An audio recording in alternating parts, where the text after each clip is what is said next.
أعوذ بالله من الشيطان الرجيم.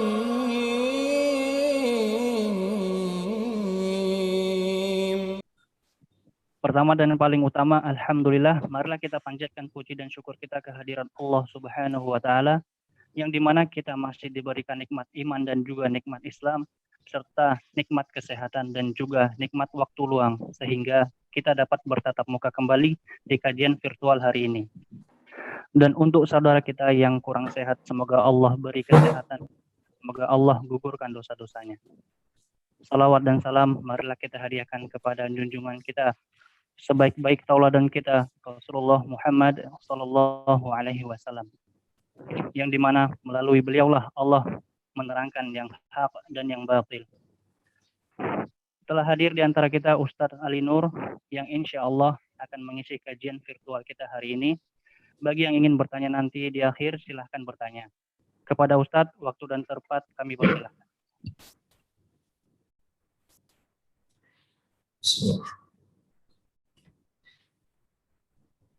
Assalamualaikum warahmatullahi wabarakatuh. Waalaikumsalam warahmatullahi wabarakatuh. Innal hamdalillah nahmaduhu wa nasta'inuhu wa nastaghfiruh wa na'udzu billahi min syururi anfusina wa sayyiati a'malina. May yahdihillahu fahuwal muhtadi wa may yudlil falan tajida lahu waliyyan mursyida.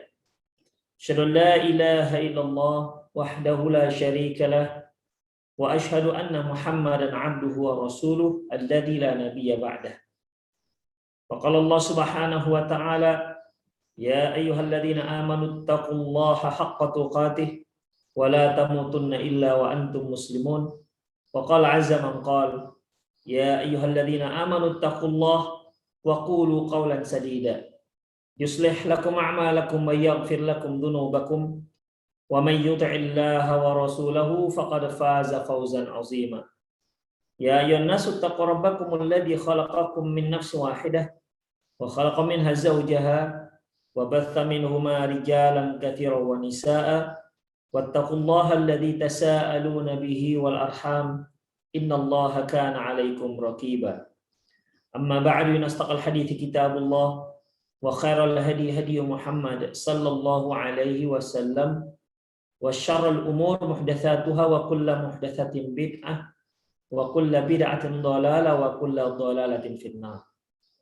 Hadirin hadirat rahimani Allah wa iyyakum. Alhamdulillah kita kembali bertemu di kajian ini. Kita masih membahas bagaimana Islam merupakan agama yang penuh rahmat untuk sekalian alam. Allah berfirman, wa ma arsalnaka illa rahmatan lil alamin. Tidaklah kami mengutus engkau ya Muhammad kecuali sebagai rahmat, sebagai kasih sayang terhadap seluruh alam. Ikhwah, ternyata alam yang dimaksud tidak hanya rahmat untuk manusia, tetapi juga rahmat untuk selain manusia. Dia adalah hewan. Ternyata hewan juga mendapat giliran, mendapat jatah rahmat diturunkannya Islam. Karena Islam juga mengatur kita bagaimana bermuamalah dengan hewan.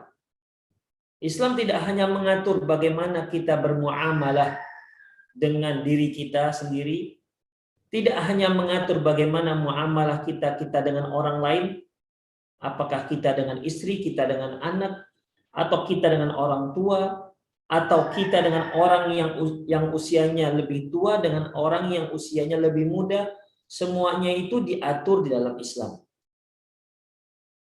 Termasuk juga bagaimana kita bermuamalah dengan hewan-hewan yang ada di sekitar kita. Ikhwah rahimanallahu wa iyyakum. Hewan juga termasuk dalam lingkungan alamin, dalam lingkungan alam. Hewan yang ada di sekitar kita ya juga diatur bagaimana kita bermuamalah dengan dia. Seperti kita bermuamalah dengan hewan-hewan ternak kita misalnya. Itu diatur oleh Allah Subhanahu wa taala. Demikian. Karena memang Allah Subhanahu wa taala menciptakan apa yang ada di muka bumi ini seluruhnya untuk umat manusia. Allah berfirman, huwallazi ja'ala lakum fil ardi huwallazi khalaqa lakum ma fil ardi jami'an. Sesungguhnya dialah, maksudnya Allah yang telah menciptakan semua yang ada di muka bumi ini untuk kalian, yaitu untuk umat manusia. Baik, ikhwah rahimanallah wa iyyakum. Apa saja hal-hal yang penting yang harus kita ketahui dalam bermuamalah dengan hewan makhluk Allah yang bernama hewan? Ikhwah azinallah wa iyyakum. Baik. Di sini akan saya bacakan hadis-hadis Rasulullah Sallallahu Alaihi Wasallam terkait dengan hewan. Kita lihat. Islam menyuruh kita ar-rahmah bil hayawan wal isfaq alaihi. Bahwasanya Islam menyuruh agar kita sayang terhadap hewan-hewan. Di antara poin sayangnya kita terhadap hewan, yang pertama yaitu ita'amuhu wa sakyuha. Ita'amuha wa sakyuha. Memberinya makan dan memberinya minum. Idza ja'at wa atasyat, jika memang si hewan itu lapar atau dia haus. Apalagi dia adalah hewan peliharaan kita dan memang kita kurung, ya. Dan memang kita kurung, tidak kita biarkan dia bebas untuk mencari makan. Untuk hewan-hewan seperti ini, maka wajib bagi manusia untuk memenuhi kebutuhan si hewan dari makanan dan minuman. Jika ternyata si hewan mati gara-gara kita tak memberinya makan atau lalai memberinya makan, maka itu akan dipertanggungjawabkan di hadapan Allah Subhanahu wa taala. Ya. Demikian juga halnya dengan hewan-hewan yang ada yang tidak kita pelihara, yang bebas di luar. Ya. Baik. Hanya bedanya kalau yang kita kurung, yang kita kandangin, dia tidak bisa bebas untuk mencari makan. Oleh karena itu wajib bagi kita untuk memberinya makan. Tapi bagi hewan-hewan yang tidak kita kandangi, artinya dia bebas di luar, ya, bebas di luar, dia bisa mencari makan sendiri, maka bagi kita, ya, sebaiknya ketika kita melihat ada hewan di antara hewan tersebut mungkin mau mati kelaparan atau kehausan, maka sebaiknya kita beri dia makan untuk menyelamatkan nyawanya. Lima thabati fi sahihaini, berdasarkan hadis yang diriwayatkan oleh Imam Bukhari dan Muslim dari Abi Hurairah radhiyallahu anhu, anna Rasulullah SAW qala, bahwasanya Rasulullah SAW bersabda, bainama rajulun yamshi bit tariqi ishtaddat 'alal har, ketika seorang laki-laki berjalan dan pada waktu itu panas sangat terik, fawajada bi'ran, dan dia pun akhirnya bertemu dengan sumur, ya, menemui sumur, bertemu sumur, fanazala fiha, lantas dia pun turun ke sumur tersebut. Kalau dahulu sumurnya itu seperti sumber mata air begitu, bukan sumur seperti kita ada ring-ring bisnya, ya, bukan seperti itu. Jadi intinya dia pun turun untuk mengambil air yang ada di bawah. Fasyariba, kemudian dia pun minum. Summa kharaja, setelah dia hilang hausnya, dia pun keluar dari sumur tersebut. Fa idza kalbun yalhath ya'kulu thara min al-'atash. Ternyata ketika dia keluar, dia lihat di pinggir sumur tersebut ada seekor anjing yang menjilat-jilat tanah karena kehausan. Mungkin karena tanahnya itu basah, ya. Jadi karena kehausan dia, nggak ada air, akhirnya dia menjilati tanah tersebut. Faqala rajul, berkata laki-laki ini, laqad balagha hadzal kalbu minal 'atshi misli alladhi kana balagha minni. Dia bergumam dalam hatinya, anjing ini kehausan seperti aku kehausan tadi. Fanazal al-bi'ra famala khuffahu, summa amsaka bifih.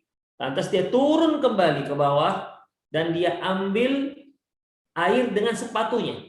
Ya, dia kan nggak ada punya timba, nggak ada bawa timba. Kalau dia sendiri dia bisa minum langsung. Tapi ini kan untuk dibawa ke atas.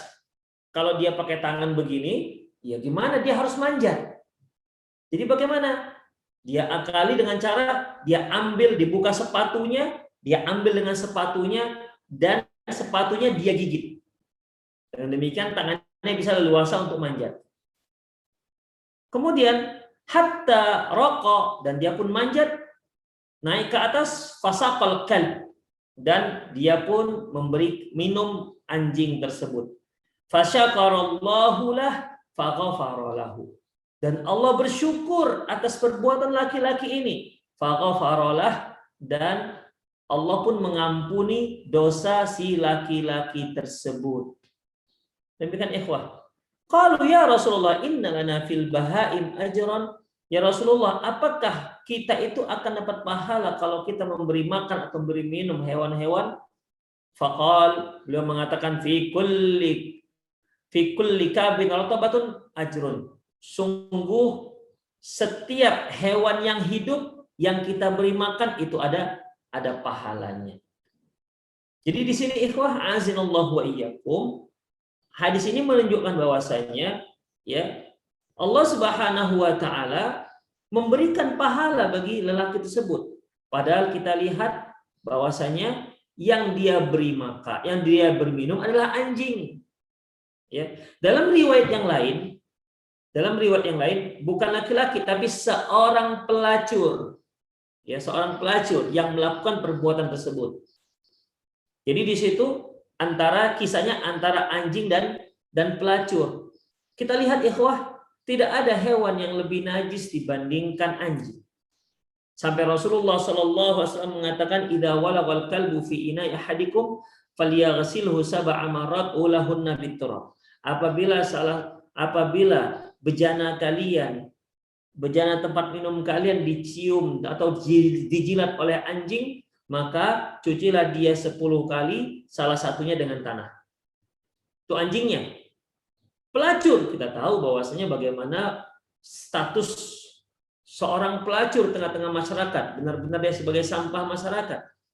Tapi ternyata ketika si pelacur ini melakukan tindakan yang heroik, ya, dengan menyelamatkan nyawa seekor anjing, dia selamatkan dengan sangat tulus dari hatinya yang terdalam karena dia kasihan dengan si anjing. Akhirnya dia pun turun dan dia ambil air dengan sepatunya dan dia naik untuk memberikan minuman kepada si anjing hingga si anjing pun selamat dari kematian. Maka Allah ampuni dosa si pelacur. Karena apa? Karena telah menyelamatkan nyawa si anjing. Demikian ikhwah. Artinya kita tidak boleh menzolimi hewan. Kalaupun kita misalnya kita tidak mau menolongnya, misalnya ini ada hewan-hewan yang liar misalnya, ya mungkin kita lihat hewan tersebut agak kering, badannya agak kurus begitu kan, atau kita lihat kucing yang kurus begitu. Kalaupun kita tidak mau menolong dia, minimal jangan disiksa dia, jangan dilempar, jangan dipukul dengan tongkat. Terkadang ada ikhwah orang-orang manusia yang tak punya hati, ya, dia melempar hewan-hewan seperti ini. Biarkanlah dia cari makan sendiri. Kalau Anda tidak bisa membantu dia, memberi dia makan, memberi dia minum, minimal jangan diganggu dia. Demikian ikhwah azallahu wa iyyakum. Ya. Maka ikhwah, Allah Subhanahu wa taala ampuni dosa orang tersebut. Allah ampuni dosa orang tersebut. Fasyakarallahu lah, Allah bersyukur atas perbuatan si laki-laki tersebut. Baik, selanjutnya ikhwah. Masih dari hadis yang diriwayatkan oleh Abi Hurairah radhiyallahu anhu, anin Nabi sallallahu alaihi wasallam. Dari Nabi sallallahu alaihi wasallam, dakhalat imra'atun nar fi hirratin rabatatha falam tut'imha wa lam yad'ha ta'kul hashashil ard hatta matat. Allah Subhanahu wa sungguh seorang wanita dimasukkan Allah ke dalam api neraka gara-gara seekor kucing. Di mana kucing ini dia ikat, tidak dia beri makan, dan juga tidak dia biarkan kucing ini, tidak dia lepaskan juga untuk mencari makan hingga si kucing mati. Maka Allah masukkan si wanita ini ke dalam api neraka gara-gara kezaliman dia terhadap seekor kucing. Demikian. Ya kalau seandainya dia tidak mau beri makan, paling tidak dia lepas, biarkan dia cari makan sendiri. Demikian ikhwah. Ini dilepasnya tidak, diikat malahan, tapi enggak dikasihnya makan, ya mati. Siapapun enggak akan dikasih makan berhari-hari akan mati. Ini jelas menyiksa hewan, menyiksa makhluk Allah Subhanahu wa taala. Akhirnya gara-gara tingkah si perempuan ini, Allah masukkan dia ke dalam api neraka. Coba ikhwah, si perempuan pertama, dia seorang pelacur, dengan perbuatan dia tersebut Allah masukkan dia ke dalam surga. Allah ampuni dia dan Allah masukkan dia ke dalam surga. Yang kedua, si perempuan ini dia malah menyiksa seekor kucing sampai mati, tidak diberi makan, dia ikat tidak dia beri makan hingga mati. Allah masukkan dia ke dalam neraka gara-gara kucing tersebut. Jadi rahimanallahu wa iyyakum, ternyata muamalah kita dengan hewan itu juga bisa menjadi penyebab kita dimasukkan Allah Subhanahu wa taala ke dalam nerakanya. Ya, jadi hendaklah kita sebagai manusia kasihan dengan hewan-hewan tersebut. Ya, kasihan dengan hewan-hewan tersebut. Apalagi hewan-hewan yang ada di sekitar kita, seperti kucing. Ya, kucing janganlah diganggu itu kucing. Kalaupun kita tidak beri makan, ya sudah biarkan dia bebas. Jangan disiksa, jangan diikat, dipukul kepalanya. Kadang-kadang ditikam, kadang-kadang kakinya dipatahkan. Na'udzubillah min dzalik. Ini penyiksaan nggak dibolehkan. Ya. Ustadz, tapi dia mencuri ikan. Ya namanya kucing. Ya. Kenapa dia mencuri ikan? Karena ada kesempatan. Makanya kita lah harus berhati-hati meletakkan ikan kita. Demikian ikhwah, azallahu iyyakum. Sebaik-baik kucing, ya dia akan mengambil jika punya kesempatan. Demikian ikhwah rahimanallahu wa iyyakum. Jadi jangan salahkan kucingnya, tapi salahkan diri kita sendiri. Jagalah makanan Anda, letakkan dalam lemari makan, kuncilah, karena kalau nggak dikunci, kucing juga bisa membuka seperti itu. Yang pintar-pintar itu ikhwah, tudung saji juga bisa dia bukanya, makanya pandai-pandailah ya. Atau ruangan kita tutup, ruangan makan. Demikian ikhwah azallahu wa iyyakum. Ya. Kemudian ya, dalam hadis yang diriwayatkan oleh Abdullah bin Umar, annahu marra fi fityanin min Quraisyin qad nasabu tayran aw dajajatan yataramunahu. Bahwasanya Abdullah bin Umar ketika dia melintas ternyata ada anak-anak ya, anak-anak yang mengikat burung, seekor burung atau seekor ayam. Terus mereka jadikan sebagai target panahan. Ya, mereka jadikan sebagai target panahan. Ya mungkin diikat sambil lari-lari itu ayamnya, ya mereka jadikan sebagai target panahan. Wa qad ja'al li sahibit tayr kullu khati'atin min nablihi. Dan mereka dalam permainan tersebut membuat aturan yang tidak mengena. Apabila panahnya nggak mengena si hewan, maka dia harus terkena denda. Falamma ra'au Ibnu Umar tafarraqu. Ketika melihat Ibnu Umar lewat, mereka pun bubar. Ya. Faqala Ibnu Umar. Lantas Ibnu Umar pun berkata, "Man fa'ala hada?" Siapa yang berbuat seperti ini? Ya, namanya juga target panahan. Berarti kan sudah ada yang nancap anak panahnya ke badan si ayam ataupun di badan si burung, ya. Man fa'ala hada? Siapa yang melakukan ini? La'anallahu man fa'ala hada. Allah melaknat orang-orang yang melakukan perbuatan seperti ini. Inna Rasulullah SAW la'ana man ittakhadha syai'an fihi ruh ardan. Sesungguhnya Rasulullah sallallahu alaihi wasallam melaknat orang-orang yang menjadikan makhluk hidup sebagai target panahan. Demikian, target panahan, target tembakan, nggak dibolehkan makhluk hidup. Ya, Untuk panahannya ya kita buatlah bannya itu kan, tempat untuk kita mana. Jangan jadikan makhluk hidup sebagai target panahan. Itu hukumnya haram. Apa buktinya haram? Karena Allah melaknat. Ya, karena Allah melaknat. Demikian ikhwah, a'azani Allah wa iyyakum. Ingat ikhwah, salah satu ciri dosa besar yaitu di sana ada laknat.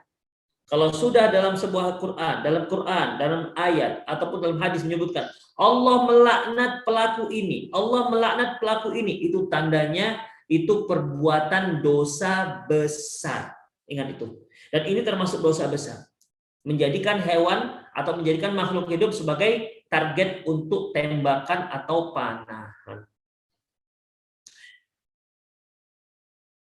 Dari Abdullah bin Mas'ud, kalau dia berkata, kunna Rasulullah SAW fi safarin fantalaqa li hajati fara'aina humratan ma'aha farqan.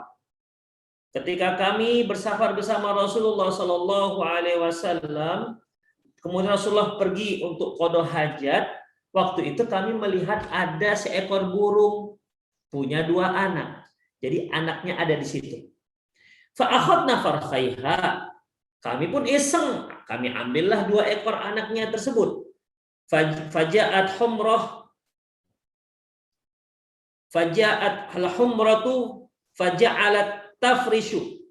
Maka karena anaknya diambil, datanglah si burung. Ya, dialah yang muter-muter, dia karena namanya ke anaknya diambil, ikhwah.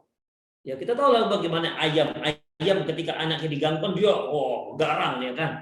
Demikian. Ini mungkin burung ketika diambil anaknya, ya dia pun muter-muter di situ, kemudian dia gelisah lagi gimana bagian seekor burung diambil anaknya. Demikian dia akan terbang ke sana kemari begitu kan. Di saat seperti itu datanglah Rasulullah Sallallahu Alaihi Wasallam. Di saat seperti itu datanglah Rasulullah Sallallahu Alaihi Wasallam. Kemudian apa kata Rasulullah Sallallahu Alaihi Wasallam? Man faja'a bihadi wala biradiha. Siapa yang telah mengganggu burung ini dengan mengambil anaknya? Qulna ruddu waladaiha ilaiha. Rasulullah, pulangkan anaknya. Kembalikan anaknya ke induknya. Demikian. Kemudian ikhwah, fara'a qaryatan namli qad haraqnaha. Lantas beliau pun melihat ada sarang semut sudah dibakar. Faqala man haraqa hadhi? Kata Rasulullah, siapa yang telah membakar sarang semut ini? Qulna nahnu. Kami katakan kami ya Rasulullah. Qala innahu la yanbaghi an yu'adzaba bin nari illa rabbun nar. Kata Rasulullah, enggak boleh mematikan makhluk hidup dengan api atau menyiksa dengan api kecuali Rabb-nya api. Artinya kecuali Allah Subhanahu wa taala. Hanya Allah yang boleh mematikan makhluknya, yang boleh menyiksa makhluknya dengan api. Manusia tak boleh. Ya, manusia tak boleh.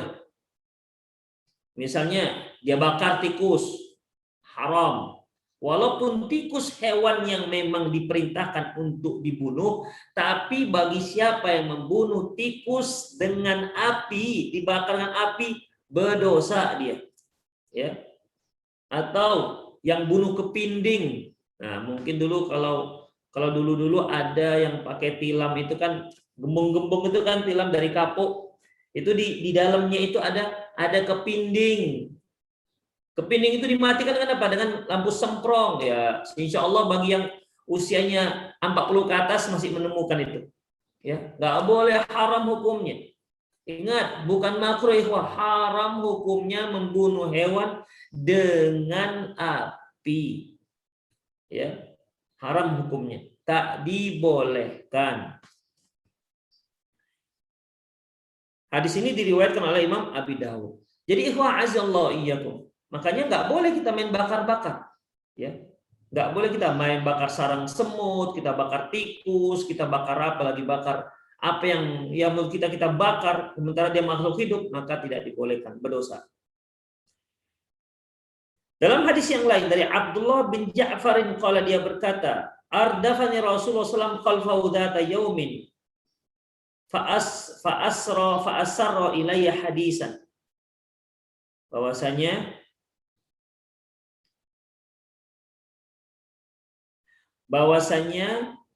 Abdullah bin Abdullah bin Ja'far, ya. Bahwasanya Abdullah bin Ja'far mendapat satu kisah dari Rasulullah Shallallahu Alaihi Wasallam. Apa itu? Beliau mengatakan, ketika saya pergi buang hajat, ya, ke kebun seseorang, ternyata dakhala ha'itan li rajulin min ansar, kebun tersebut milik salah seorang ansor. Fa idza fihi jamalun, ternyata di situ ada seekor unta. Falamma ra'an nabi hanna wa dharafat aynah fatahu Rasulullah. Ketika itu unta melihat Rasulullah, dia pun menangis. Untanya menangis dan mengelinangkan air mata. Fatahu Rasulullah, maka Rasulullah pun mendatangi si unta, ya, wa masaha dhafrah, dan Rasulullah pun mengusap leher unta, ya. Kalau unta itu enak di lehernya diusap-usap. Dan Rasulullah pun mengusap leher unta. Fasakata, untanya pun berhenti menangis. Faqala man rabbu hadzal jamal. Rasulullah tanya, siapa yang punya unta ini? Siapa yang punya unta ini? Kemudian faja'a fatamila ansar faqala li ya Rasulullah. Kemudian datang seorang anak muda dari kalangan Ansar dan berkata, unta ini punyaku ya Rasulullah. Faqala afala tattaqillah fi hadhil bahaim allati malakallahu iyyah. Tidakkah kamu bertakwa kepada Allah yang telah memberikan kamu amanah sehingga Allah memberikan kamu kepemilikan unta ini? Gak takut kamu dengan Allah? Fa innahu syaka ilayya innahu taji'uhu wa tu'dibuhu wa tu'ibuhu. Dia, si unta, barusan melapor. Si unta ini barusan mengadu bahwasanya kamu suka memukuli dia dan memberikan dia tugas yang berat. Masya Allah. Ya, hadis ini, ikhwah, diriwayatkan oleh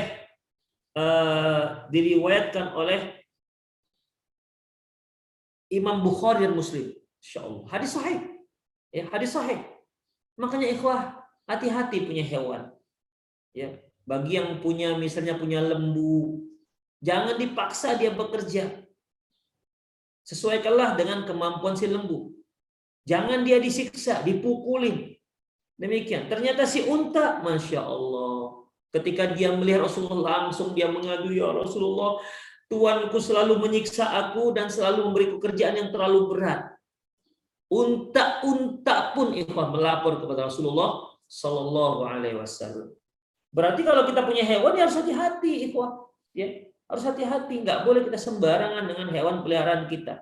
Apalagi hewan yang kita gunakan untuk bekerja, seperti lembu misalnya, atau kerbau yang kita gunakan untuk membajak sawah, atau apa sajalah hewan yang biasa kita gunakan untuk bekerja, atau kuda misalnya menarik sado, ya, ataupun dokar.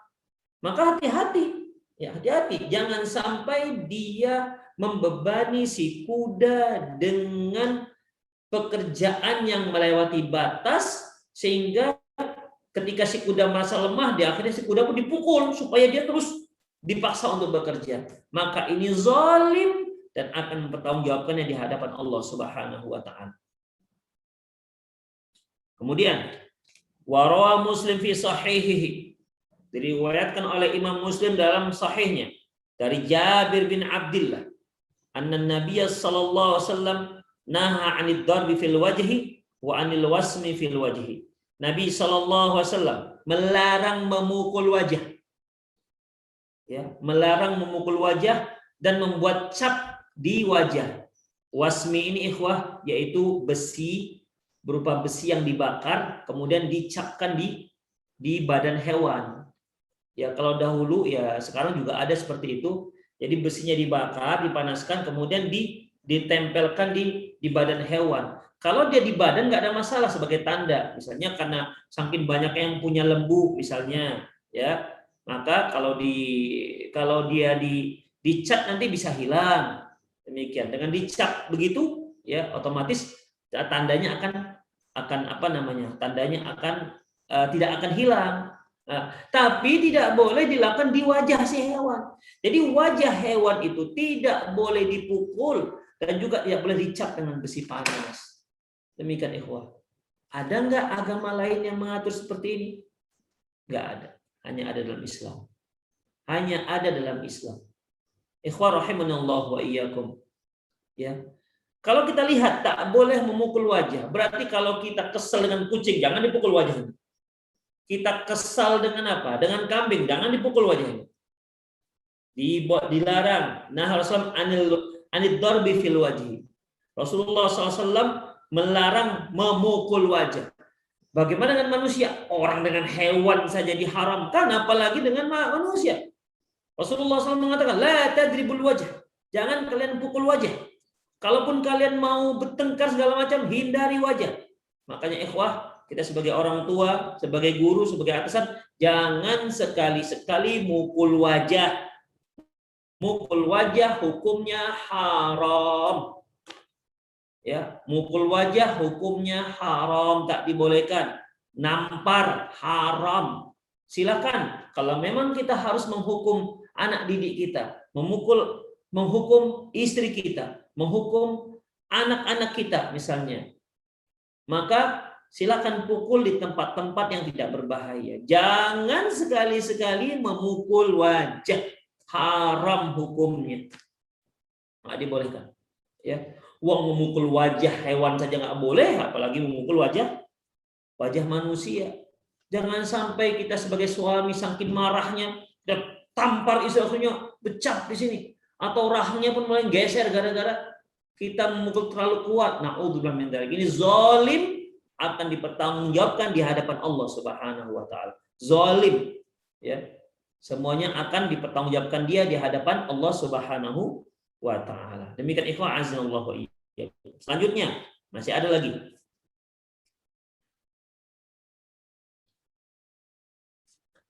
Yaitu hadis dari sabda Rasulullah SAW, Innallaha katabal ihsan ala kulli syai. Sesungguhnya Allah Subhanahu wa taala telah menetapkan perbuatan baik atas segala sesuatu. Fa idza qataltum fa ahsinul qitlah. Apabila kalian membunuh maka baguskan bunuhan kalian. Seperti Rasulullah kan pernah menyuruh kita agar membunuh, diperintahkan ini. Ketemu tikus, dibunuh. Tikus, ular, kalajengking, hewan-hewan yang berbisa itu boleh dibunuh dan diperintahkan untuk dibunuh. Tetapi kalau kita membunuhnya nggak boleh disiksa. Bunuh-bunuh saja. Empaskan kepalanya dengan batu misalnya.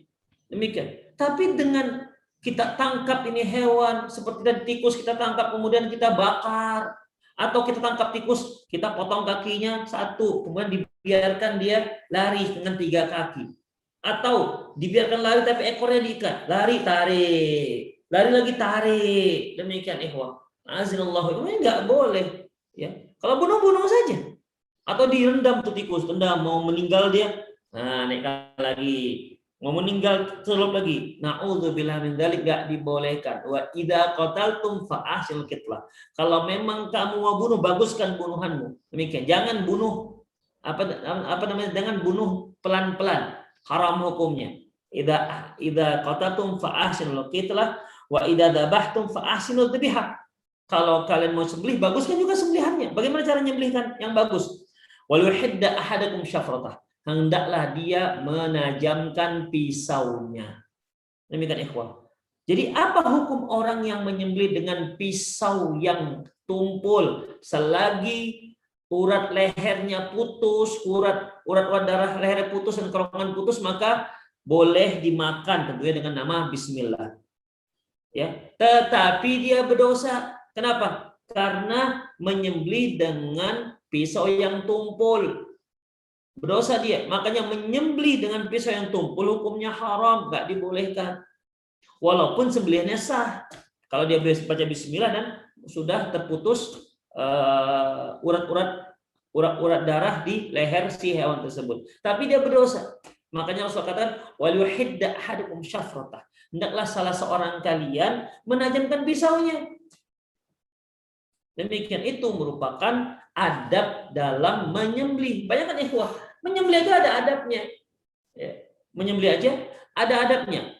Coba ikhwah azallakum, kalau kita lihat bagaimana para panitia korban, itu lembu sudah diikat tangan, ikat kaki, kemudian disatukan, tengah-tengahnya ditaruhkan kayu gitu kan, dipijak oleh mereka, ya udah terbanting nih kan, diikat tangan, ikat kaki empat diikat, disatukan 4 kakinya udah begitu semua, tengah-tengahnya taruhkan lagi balok gitu kan, kemudian dipijak lagi tuh balok, lehernya pun sudah dinaikkan ke atas, matanya sudah terbalik itu, udah putih semua sudah, karena udah dipiting begitu, tinggal disembelih. Berapa banyak panitia ketika seperti itu bukan menyembelih, tapi malah ibu fulan, Allahu Akbar. Ini berdosa seperti ini, nggak dibolehkan. Kalau sudah seperti itu langsung sembelih. Kenapa lagi panggil ibu fulan? Kalau memang manggil dari awal dipanggil dia. Ada lagi sudah begitu, sudah mata si sapi sudah terbalik-balik. Sudah dipanggil ibu fulan, apa lagi? Ayo takbir. Allahu Akbar. Ya Allah. Ikhwah, itu zalim itu. Ya, zalim. Dalam kondisi seperti itu tak ada yang boleh kita lakukan kecuali kita langsung sembelih. Enggak boleh tunggu lagi. Ya. Kalau mau untuk semua, mau takbir, mau apa segala macam sebelumnya. Jangan ketika saat seperti itu. Makanya ikhwah, terkadang kita sebagai panitia gitu kan, itu kita lihat ada yang stres. Di antara stresnya itu tanda-tandanya itu mules-mules sering buang air besar tuh. Kadang-kadang kita lihat matanya juga berair, itu nangis. Demikian karena panitia itu tak punya adab. Ya. Panitia tak punya adab dalam menyembelih. Di antara nggak punya adabnya bagaimana? Menyembelih di depan temannya. Itu dia. Temannya depan sembelihnya. Demikian. Seharusnya tempat penambatan beda, tempat penyembelihan beda. Jangan di depan temannya kita sembelih. Dia pun menunggu giliran. Apa nggak stres tuh kawan? Berapa banyak sapi akhirnya melontar akhirnya lari kan? Kenapa? Stres dia melihat kondisi si panitia nggak punya adab. Demikian ikhwah, ya. Begitulah seharusnya. Apa kata Rasulullah Shallallahu Alaihi Wasallam ketika ada seorang sahabat setelah dibantingnya, sudah ditidurkannya kambingnya, kemudian dipijaknya kambingnya kan supaya dia nggak bangkit lagi, dipijaknya, kemudian dia asap pedangnya, dia asap parangnya, si kambing lihatin. Ya. Apa kata Rasulullah? Aturidu antumitahu mautaka. Apakah kamu mematikan dia berkali-kali? Ala haddatta syafrataka qabla an tujia. Kenapa kamu nggak tajamkan sebelum kamu jatuhkan dia? Kenapa kamu sudah tidurkan, kamu jatuhkan, kamu pijak, kemudian kamu asap pedangmu, kambing nengokin begitu. Ini nggak punya adab. Kenapa nggak sebelumnya? Mengapa tidak sebelumnya diasah? Demikian marah Rasulullah Shallallahu Alaihi Wasallam. Demikian ikhwah azallahu wa iyyakum. Ada lagi Umar bin Khattab. Ketika itu Umar bin Khattab sedang bawa tongkat. Ada seorang mau menyembelih kambingnya, ditarik, dipaksa begitu, ditarik-tarik, ya, diperlakukan dengan kasar. Umar bin Khattab ada tongkat dipukul laki-laki. Ya. Kamu giring dia pada kematian dengan cara yang baik. Jangan seperti itu. Sampai seperti itu Islam memperlakukan hewan. Ya. Terus kalau orang-orang non-muslim yang katanya Islam itu radikal, Allahu Akbar. Hewan aja tata caranya. Ya, kita memperlakukan hewan. Apalagi manusia, ikhwah. Ya, kalaupun ada 1-2 yang seperti itu, jangan disebutkan kepada Islam. Nah, itu mereka yang punya pemikiran yang sudah bermasalah. Islam nggak seperti itu. Ya. Islam nggak seperti itu. Wong, untuk hewan saja ada perlakuan. Demikian ikhwah, azallahu wa iyyakum. Dalam hadis yang lain bahwasanya Rasulullah SAW pernah berkata bahwasanya dari Abdullah bin Umar, Rasulullah melarang seorang itu memperlihatkan parang yang untuk menyembelih ke hewan. Begitu. Jangan mentang-mentang punya parang baru kan, dia mau nyembelih hari raya haji. Tuh, awas lo, taruh gitu. Nggak boleh. Disarungkan saja. Nggak usah tengok-tengok kan. Demikian ikhwah, azillahu wa iyyakum. Baik, kita baca lagi hadis yang lain. Ya. Kita baca hadis yang lain. Dari Abdullah bin Amr. Dari Nabi SAW. Qala, dia berkata, "Ma min insani yaqtul usfuran fama fawqaha bighairi haqqiha illa sa'alahu Allah anha yaumil qiyamah." Tidaklah seorang membunuh seekor burung kecil, ya, dengan tanpa kebutuhan, kecuali Allah akan minta pertanggungjawabannya nanti hari kiamat. Ya. Kemudian, qila ya Rasulullah, ma haqquha? Lantas apa yang kami lakukan? Haqquha ayyadbahaha fayaqulaha wa yaqta' ra'saha fayarmi biha. Artinya, yang harus dia lakukan adalah kalau dia mau membunuh burung kecil, tujuannya itu apa? Tujuannya untuk dia sembelih dan dia makan. Demikian. Nggak bisa cuma bunuh-bunuh gitu aja. Mentang-mentang baru beli senapang angin, ya, pas liburan pula itu kan.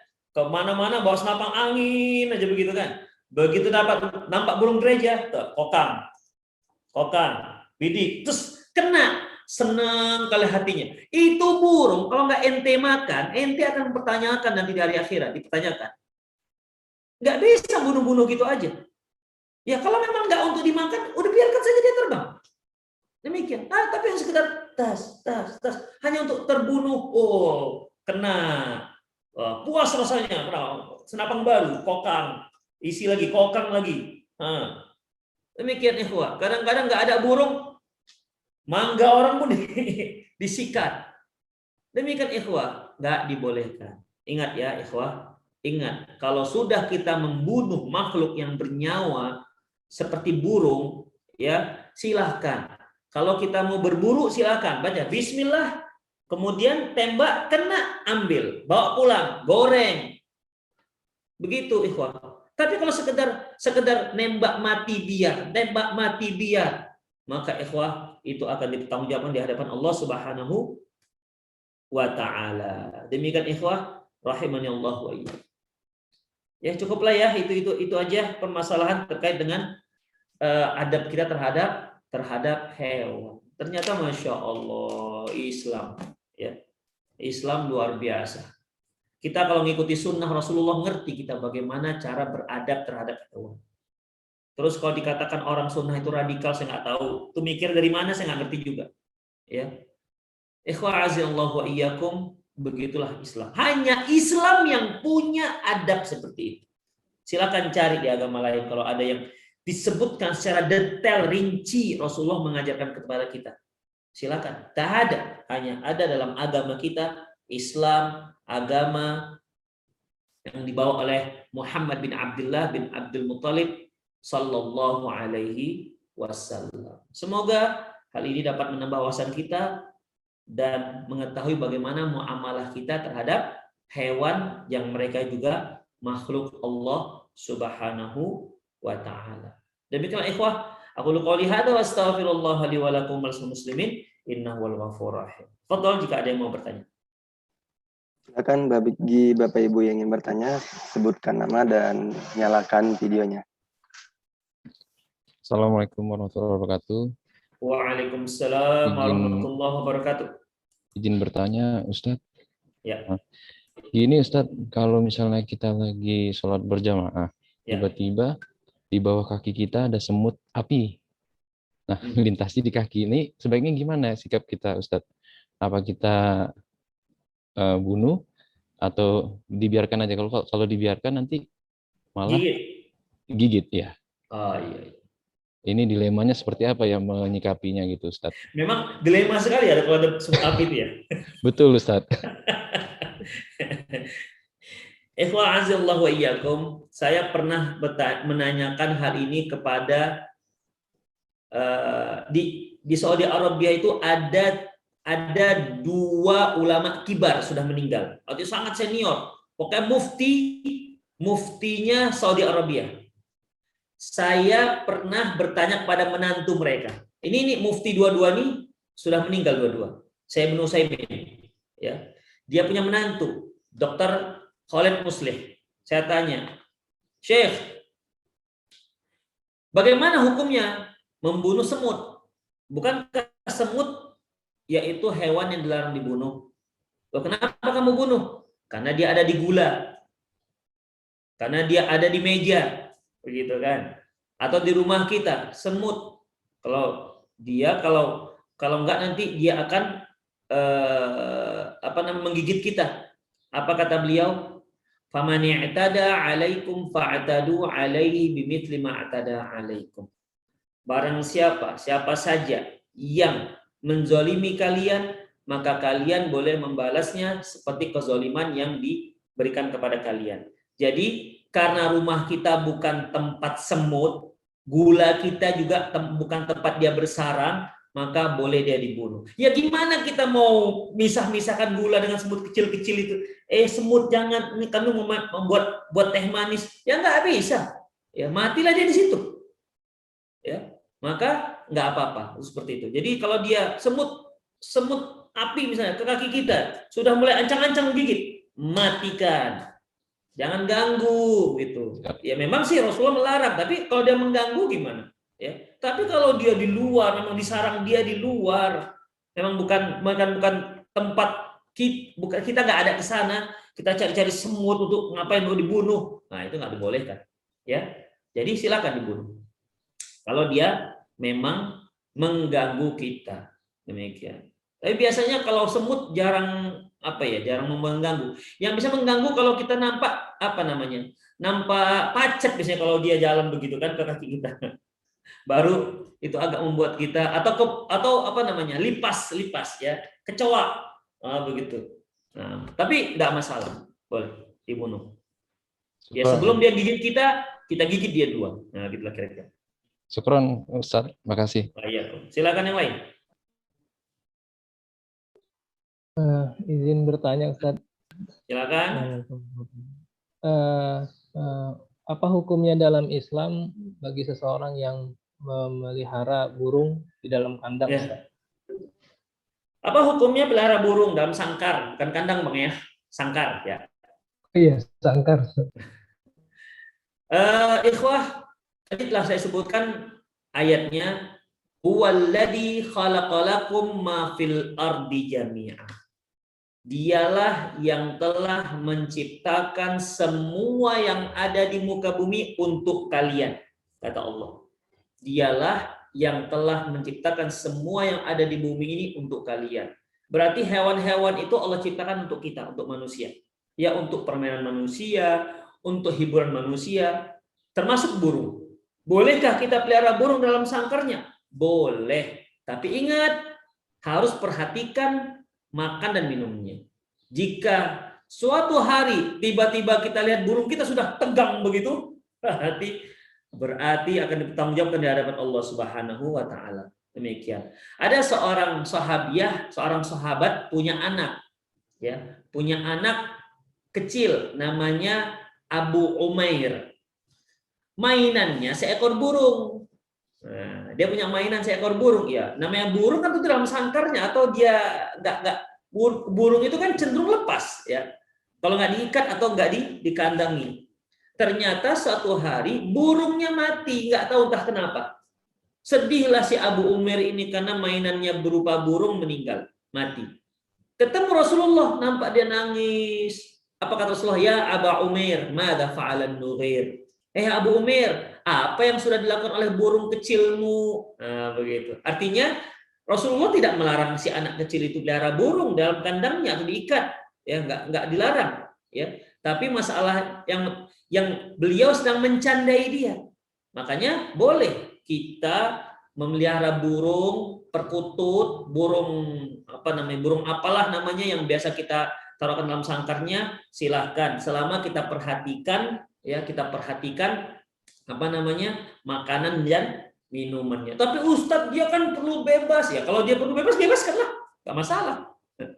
Tapi kan dia perlu juga kawin, ya sudah, bebaskan, begitu kan? Tapi kita tidak perlu kita mikir ke sana. Karena Allah ciptakan burung itu untuk kita. Jadi kita senang dengan mendengar suaranya gitu. Nggak usah pikirkan dia mau kawin atau nggak kawin, biarkan saja. Itu yang penting Allah telah memberikan kita kebolehan untuk memelihara si burung. Jangan sampai dia mati kelaparan atau mati kehausan. Hanya saja ini khusus untuk Bapak ini. Peringatan bagi pencandu-pencandu burung, janganlah dia lebih perhatian dengan burung ketimbangan istrinya. Ini begitu bangun pagi nanti sudah sangkar burung. Allahu Akbar. Saya pernah satu hari depan masjid. Jadi saya keluar waktu itu suami istri, ya suaminya suka burung. Suami mau pergi safar untuk beberapa hari. Apa pesannya? Dek, nanti dek kalau malam burungnya jangan lupa ya dikelambu. Terus kalau pagi dimandikan. Begitu. Kenapa? Saya tanya, Bang, kenapa kok dikelambu itu burung? Nanti gigit nyamuk, Ustadz. Oh, begitu. Saya tanya dengan istrinya, Bu, pernah nggak ibu ditanya, Dek, hati-hati dek, kalau tidur pakai kelambu, nanti gigit nyamuk. Pernah Bu? Tanya suami ibu begitu. Enggak, Ustadz. Dia lebih perhatian dengan burung ketimbang aku. Ya, jangan seperti itu. Demikian, pencandu ayam. Jangan sampai lebih perhatian dengan ayamnya ketimbang istri. Allahu Akbar. Sedih kali itu istri. Demikian. Lebih betah dia dengan ayamnya ketimbang istrinya. Astagfirullah. Itu jangan ya. Demikian. Allahu a'lam bishawab. Ada yang lain silakan. Izin bertanya, Ustadz. Ya, silakan. Apa hukumnya jual beli hewan dalam Islam? Apakah ada hewan-hewan yang dilarang untuk diperjualbelikan? Terima kasih, Ustaz. Ikhwa'azillahu wa iyyakum, pada asalnya jual beli dibolehkan, jual beli hewan dibolehkan. Tetapi apabila hewan tersebut hewan yang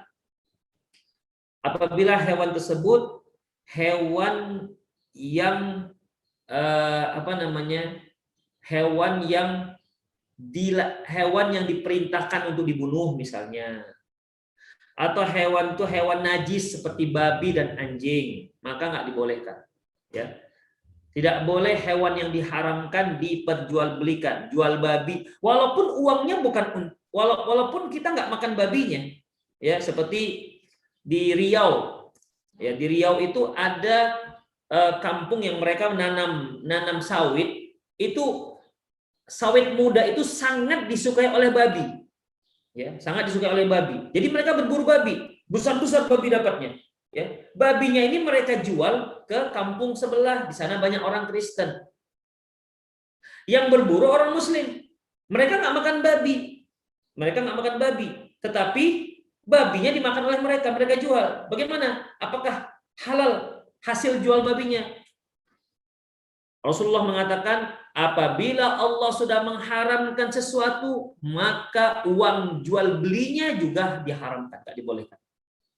Ya, maka nggak dibolehkan berjual beli. Jadi jual babi hukumnya haram. Bisnis babi juga hukumnya haram. Walaupun setelah dapat uang jual babi, uangnya kita beli ayam geprek misalnya, atau ayam gilas misalnya. Ayamnya kan halal, ayamnya halal, tapi uangnya haram, nggak dibolehkan. Ya. Yang lain silakan. Mau nanya juga, Ustaz. Ya, silakan. Nyambung perkataan Ustaz tadi yang tentang, agak dikuatkan suaranya. halo. Agak sayup-sayup sampai suaranya. Apa? Ya, silakan. Bentar, Ustaz. Pakai headset dulu. Halo, Assalamualaikum. Ya, silakan. Menyambung yang tadi, Ustaz. Oh, yang sambung ya. Terus gimana? yang ibab tadi Ustaz. Kalau misalkan ini Ustaz, kan banyak sekarang barang-barang atau kayak kosmetik atau makanan-makanan yang mungkin di sana terkandung B2-nya itu Ustaz. Tapi kita nggak tahu karena di sana nggak ada logo halalnya. Setelah kita searching nggak nemu sebenarnya, tapi diisukan ada kandungannya. Dan kayak kosmetik itu misalkan minyak rambut aja Ustaz. Minyak rambut di merek yang sama, tapi stylenya beda-beda ya. Mereknya sama tapi apanya beda, produknya beda. Yang satu ada logo halalnya, yang satu nggak ada. Nah, tapi kalau kita lihat komposisinya, kalau kelihatannya yang paling umum kan gelatin itu ya. Nah, kalau ini nggak ada sebenarnya gelatin itu. Tapi kita nggak tahu apakah ini halal atau haram, nggak tahu. Logonya nggak ada. Itu penggunaannya atau menjualnya juga kayak mana, Ustaz? Ya. Ikhwah, ada sebuah kaidah dalam syariat kita, da' ma yaribuka ila ma la yaribuka. Tinggalkan yang kamu ragu, lakukan yang kamu nggak ragu. Kalau kita ragu dengan alat kosmetik, jangan beli. Kalau kita ragu dengan minyak rambut, karena dikhawatirkan ada mengandung lemak B2-nya, maka jangan beli. Kan banyak minyak rambut yang lain, atau pakai minyak jelantah di dapur lah, kalau kepingin kali minyak juga. Itu jelas halal tuh, jelas tuh. Karena baunya bau ayam. Demikian. Ya, jadi kan mudah sebenarnya. Da' ma yaribuka ila ma la yaribuka, kata Rasulullah. Tinggalkan yang kamu ragu, lakukan yang kamu tidak ragu. Tapi ingat, itu untuk pribadi, bukan untuk difatwakan. Ya, misalnya nih, ada orang beli, oh ini saya ragu ini. Oh enggak, itu raguan untuk ente. Untuk dia yang difatwakan. Kalau dia nggak ragu, jangan dipaksa. Demikian. Jadi untuk fatwa nggak boleh. Untuk difatwakan harus jelas komposisinya, harus jelas ini haram, baru kita boleh berfatwa. Ya, baru boleh kita fatwa. Tapi kalau untuk pribadi kita boleh. Yang ragu kita tinggalkan, yang nggak ragu kita lakukan. Demikian. Jadi kalau ada orang melakukannya, saya ragu itu, saya ragu keharuman. Iya, kamu yang ragu, dia kan nggak ragu. Demikian. Ya. Adapun mengenai label halal, cobalah nanti jalan-jalan kemana, ke Simpang Limun atau kemana lah kira-kira tempat-tempat yang jual-jual untuk bukaan puasa. Coba tengok di situ ada semua seperti bakwan, tahu isi, lemper, kemudian kue dadar, apalagi ada merek MUI, halal MUI-nya nggak itu? Kan ada juga, ya. Jadi tidak semua yang tak ada label MUI berarti haram, begitu. Oleh karena itu, untuk makanan sebenarnya bagi yang dia yakin ini tidak haram, silahkan dia konsumsi, silahkan dia pakai. Tapi kalau dia ragu, silahkan dia tinggalkan. Dan ingat, ini hanya untuk pribadi. Apabila ada orang lain yang dia katakan enggak, menurut saya ini enggak. Kalau nggak ada kandungan babinya, berarti ya boleh-boleh aja. Itu silahkan dia. Ya, kecuali jelas halal haramnya baru. Atau sudah jelas halalnya, dia katakan haram, baru kita katakan, loh, kenapa kamu katakan haram? Apa bukti kamu mengatakan ini haram? Nah, demikian. Karena pada dasarnya apa saja yang ada di muka bumi itu hukum asalnya boleh. Itu yang disebut dengan bahasa fikih ibahatul asliyah. Pada dasarnya segala yang ada itu boleh kita pakai dan boleh kita konsumsi. Demikian. Seperti semua yang ada di laut silakan boleh dimakan. Ya, kecuali kapal selam lah. Itu pun karena keras. Ya. Demikian ikhwah azallahu. Silakan, tidak ada masalah.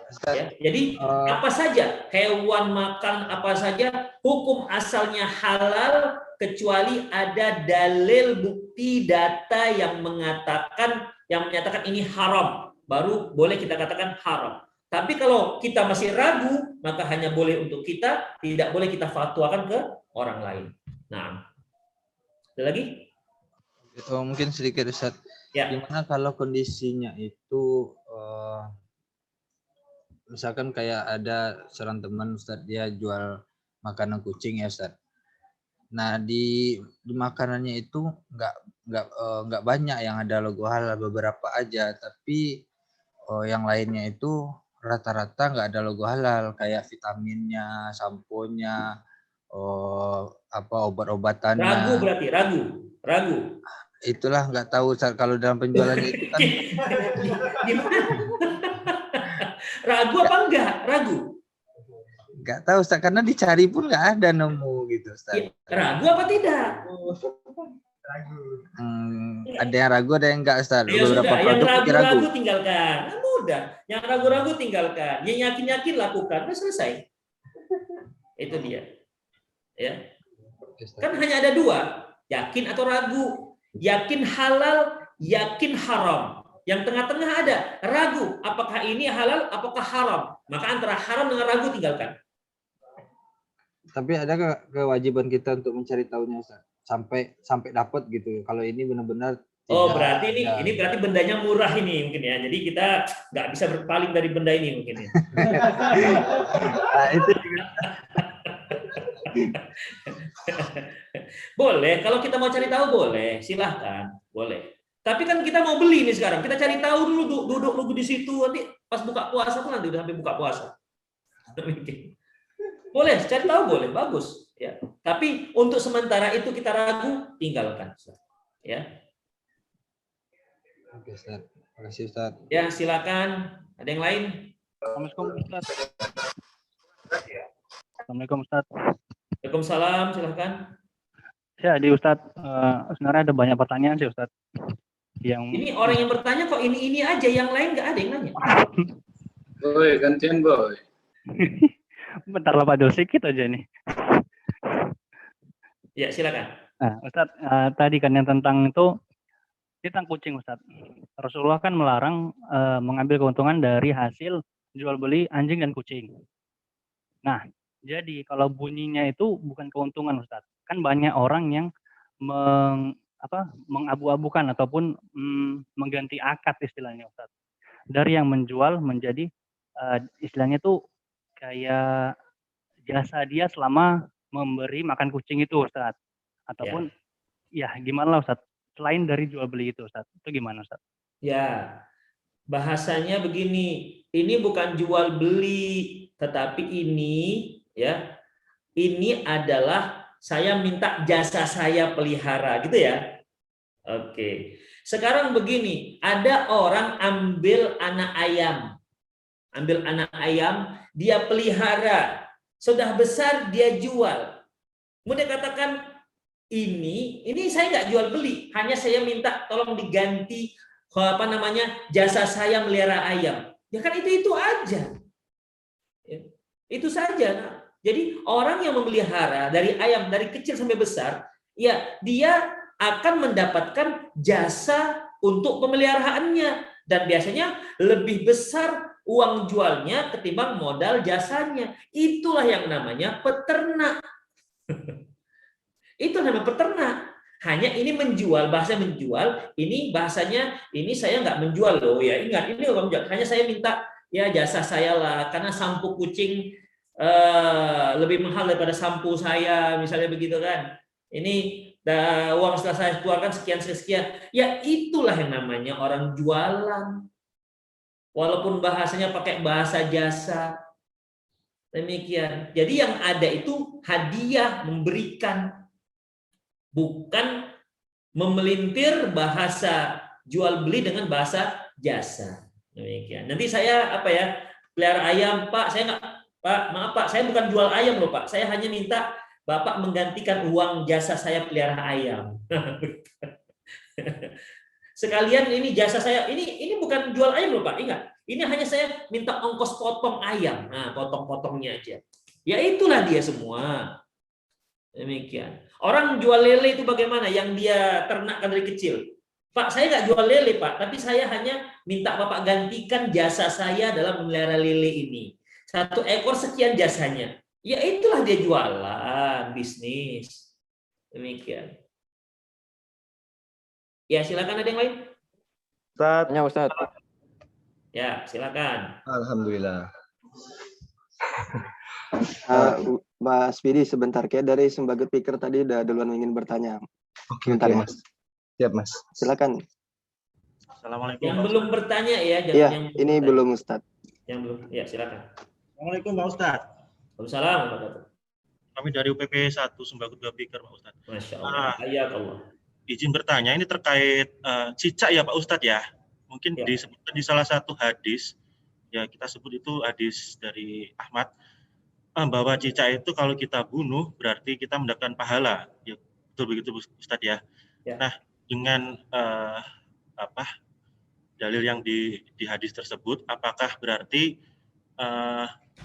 kita diperbolehkan berbondong-bondong untuk membunuh cicak, Ustadz? Sedangkan sendiri, Berbondong-bondong, bahasanya berbondong-bondong ya. Ya, berbondong-bondong berarti kita mendapatkan pahala bersama-sama mungkin, Ustadz. Iya. Mungkin yang kedua, karena kita mungkin tahu manfaat cicak kan dia juga bisa memakan nyamuk ya, Ustadz ya. Jadi ada manfaatnya di sisi lingkungan. Anjing juga ada manfaatnya. Anjing jaga rumah, ya kan? Anjing. Tapi kan haram jual anjing. Gitu. Ya kan? Ya, ini pertanyaan terkait cicak, Ustadz. Maksudnya, apakah kita ingin mendapatkan pahala, apakah kita mencari bisa diperbolehkan mencari cicak terus kita bunuh gitu untuk. Ya. Jadi cicak itu hadis diriwayatkan oleh Imam Muslim. Barang siapa yang membunuh wazar sekali bunuh mati, maka dia dapat 100 pahala.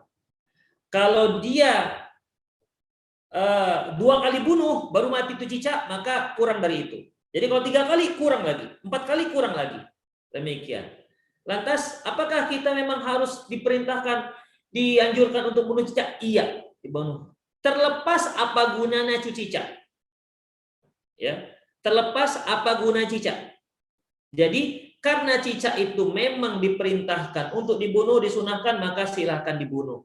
Oh, bukankah cicak makan nyamuk? Ya berapa kali lah nyamuk yang dimakan cicak. Ya, demikian. Jadi ikhwah rahimallahu wa iyyakum, yang namanya hewan, bahkan makhluk Allah pasti ada manfaatnya. Makanya dalam surah Al-Imran dikatakan Rabbana ma khalaqta hadza batila. Ya Allah, Engkau tidak ada yang Kau ciptakan itu yang batil. Semuanya ada manfaatnya. Termasuk cicak, termasuk nyamuk yang dimakan cicak. Itu ada manfaatnya. Apa manfaatnya? Gara-gara jamuk itu ada pabrik Baygon, ada pabrik Raid, ada pabrik Fave, obat anti nyamuk, itu berapa? Merekrut banyak karyawan. Demikian ikhwah, ya. Padahal sampai sekarang apa kira-kira faedah nyamuk juga kan? Demikian ikhwah azallahu iyyakum. Jadi terlepas apa faedahnya, tapi apabila syariat menyuruhnya, maka ketahuilah pasti mudorotnya lebih besar ketimbang manfaatnya. Itu dia. Pasti mudorotnya lebih besar ketimbang manfaatnya. Seperti Allah berfirman, yas'alunaka 'anil khamri wal maisir. Mereka bertanya kepadamu tentang khamr dan judi. Qul fihi ma ithmun kabir wa manafi'u linnas. Katakan ya Muhammad, khamr dan judi itu ada dosa besar, wa manafi'u linnas, dan ada manfaatnya bagi manusia. Jadi ikhwah, khamr ada manfaatnya. Ya, ada manfaatnya. Allah yang mengatakan, manafi'u linnas, khamr ada manfaatnya. Judi ada manfaatnya. Kira-kira Mas Royan, apa kira-kira manfaat judi? Saya Ustaz. Ya, apa manfaat judi? Saya kayaknya nggak ada menurut saya Ustaz. Ada. Kalau menang dia traktir orang. Duitnya kan nggak halal Ustaz. Kan lumayan, kita kan kenyang juga kan. Terlepas dia dari mana duitnya. Demikian. Tapi kata Allah, wa ithmuhuma akbaru min naf'ihim. Bahwasanya dosanya, mudorotnya itu lebih besar daripada manfaatnya. Makanya ikhwah, apa yang diperintahkan oleh Allah, ketahuilah bahwasanya itu semua pasti ada manfaatnya, dan apa yang dilarang oleh Allah, ketahuilah itu pasti banyak mudorotnya. Terlepas ada dan tidaknya manfaatnya. Allahu a'lam bishawab. Habis ya? Silakan. Apa boleh ada pertanyaan lagi, Ustaz? Satu lagi mungkin? Halo Pak. Ya, ini dari tadi sudah mengantri soalnya Ustaz. Kita persilakan Bapak Widi. Ini sesuai tema aja. Ustadz, kalau misalkan kita mengikuti perlombaan kayak burung apa kecantikan kucing itu boleh nggak ya? Oh, perlombaan itu. Perlombaan kecantikan kucing. Ya intinya dipaksa gitu, kayak misalkan dia tuh nggak sebagaimana mestinya, jadi kita melatih biar menang gitu kan. Melomba kucing. Kucing mana yang paling cantik? Kayak gitu kicauan ya? bukan kucing aja Ustadz, kayak burung gitu kan. Burung ya. Apakah hukumnya Ustadz? Allahu a'lam, nggak tahu. Nggak tahu. Yalah, kita akhiri kajian kita dengan jawaban yang nggak saya ketahui jawabannya untuk yang terakhir. Demikian ikhwah rahimani Allah wa iyyakum, semoga bermanfaat. Mohon maaf, aku qouli hadza wa astaghfirullah li wa lakum wa lisal muslimin innahu wal ghafurur rahim. Assalamualaikum warahmatullahi wabarakatuh.